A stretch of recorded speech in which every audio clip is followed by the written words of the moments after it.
बिस्मिल्लाहिर्रहमानिर्रहीम। अस्सलाम वालेकुम व्यूअर्स, कैसे हैं आप? अल्लाह ताला आपको खुश रखिए, आबाद रखिए, आमीन। आज जी हम बना रहे हैं आलू गोभी के पकौड़े। बहुत ही मज़े के बनते हैं। चलें इनको बनाना शुरू करते हैं। रेसिपी पसंद है लाइक कर दीजिएगा।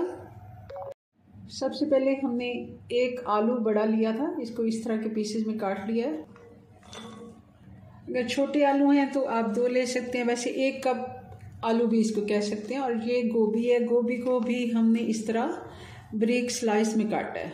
ये देखें, फूल को हमने बारीक स्लाइस में काटा है ताकि पकोड़ों में अच्छे से कुक हो। अगर गोभी मोटी होगी तो गलने में टाइम लगता है और पकोड़े मज़े के नहीं बनते। बारीक जितनी आप बारीक कटिंग करें, लंबाई में छोटी नहीं करें, लंबाई में फूल को लंबे साइज में काट लें। एक मीडियम साइज की प्याज डाल देंगे बारीक कटी हुई, हरा धनिया 1 मुट्ठी, 3-4 हरी मिर्चें बारीक कटी हुई। अब 1 टेबलस्पून हम इसमें अदरक कुटी हुई डालेंगे। गोभी के पकौड़े हैं तो अदरक आप ज़रूर डालिए, इससे बहुत ही अच्छा टेस्ट भी आता है और हेल्दी भी होते हैं। अब 1 कप हम बेसन डाल देंगे। मैंने पहले से छान के रखा था। बर्तन मुझे लग रहा है कि छोटा है, चलें कोशिश करके देखते हैं। इसमें अब डाल देंगे कुटा हुआ धनिया 1.5 टेबलस्पून, कुटी हुई लाल मिर्च 1 टीस्पून, चिली फ्लेक्स थोड़ी सी मैं और डाल देती हूँ, थोड़ी सी हल्दी, 1/2 टीस्पून गरम मसाला डालेंगे, बहुत ही अच्छा टेस्ट आता है। नमक मैं 1 टीस्पून डाल रही हूँ, या फिर हस्बे जायका जितना आप पसंद करते हैं। अब सारी चीज़ें मिक्स करते हैं और थोड़ा सा पानी हम इसमें डालेंगे क्योंकि सब्जियों का अपना पानी है। और थोड़े से पानी से मैं इसको हाथ से गूंद लेती हूँ। अच्छे से इसको हमने मसल के गूंद लेना है। एक चीज़ मैं भूल गई हूँ, वो डाल देते हैं। मैंने साइड पे रखा हुआ था चावल का आटा, 2 से 3 टेबलस्पून। ये चावल का आटा डाल देंगे और फिर से एक दफ़ा में मिक्स करके साइड पे रख देते हैं।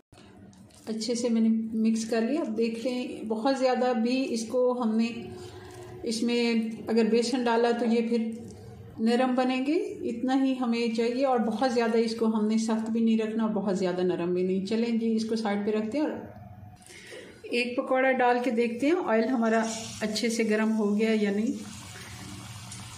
बाकी के भी डाल देते हैं। और एक मैंने इसमें मेथी के बगैर पकौड़े हमारे अधूरे होते हैं। मेरे पास सूखी मेथी नहीं थी तो मुझे लगा कि मेरे पास हरी वाली मेथी थी, 1 मुट्ठी मैंने वो भी डाल दी है।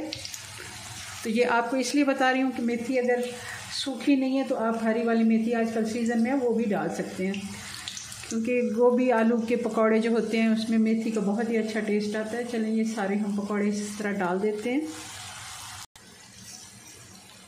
जितनी आपकी कढ़ाई की स्पेस है आप उस तरह के उतने ज़्यादा पकौड़े डाल दें। 2 से 3 मिनट बिल्कुल हमने पकौड़ों को नहीं छेड़ना।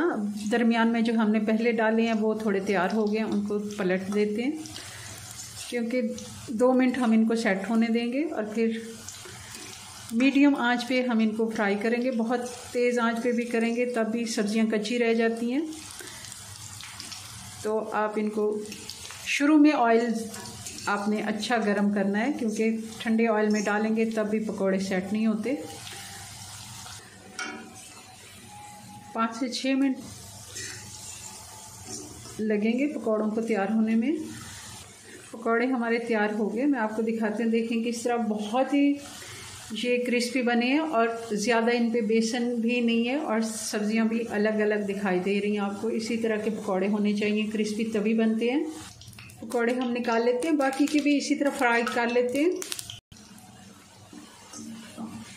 जी। तो ये हमारे मज़ेदार आलू गोभी के पकौड़े बन के तैयार हैं। बहुत ही मज़े के बनते हैं, ज़रूर आप इसे ट्राई कीजिएगा। ये देखें, मैं आपको दिखाती हूँ, गोभी और आलू दिखने में भी दिख रहे हैं और नरम इतने हैं कि ये देखें, ऐसा नहीं है कि गोभी इसमें सख्त रह गई है। और हमने इसकी कटिंग भी बारीक की है और पकाने में भी हमने इसको अच्छा सा टाइम दिया है। चलें जी, अपनी दुआ में याद रखें। मिलते हैं नेक्स्ट वीडियो में नई रेसिपी के साथ। तब तक के लिए अल्लाह हाफिज़।